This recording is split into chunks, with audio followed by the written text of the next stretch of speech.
Le moins que l'on puisse dire, c'est que le programme de la journée du ministre de l'Industrie n'aura pas été de tout repos.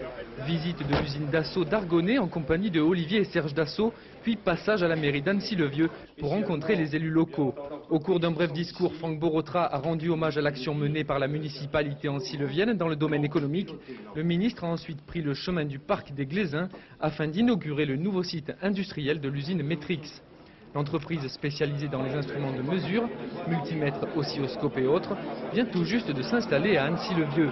Elle est opérationnelle depuis 10 jours. Franck Borotra en a profité pour souligner le savoir-faire et la compétitivité des entreprises implantées en Haute-Savoie. Des entreprises de taille moyenne qui innovent et réussissent. Ce matin, j'ai visité l'entreprise Dassault, Metrix. Voilà 2 exemples et voilà 2 modèles pour le développement et pour la réussite.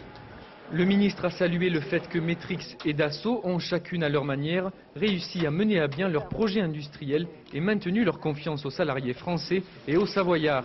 Une résistance aux délocalisations pourtant rendue souvent difficile par l'extrême concurrence mondiale dans les domaines de pointe. L'occasion aussi pour le ministre de répéter la nécessaire mobilisation de l'Europe dans ce domaine. Je plaide pour une stratégie industrielle de l'Europe. Ça n'est pas chose aisée. Il faut se battre à la fois contre des ultralibéraux à l'intérieur de l'Europe, contre une administration européenne qui a une vue parfois dogmatique de la concurrence, parce que c'est l'intérêt de la France et que c'est l'intérêt de l'Europe, je ne cesserai pas de le dire.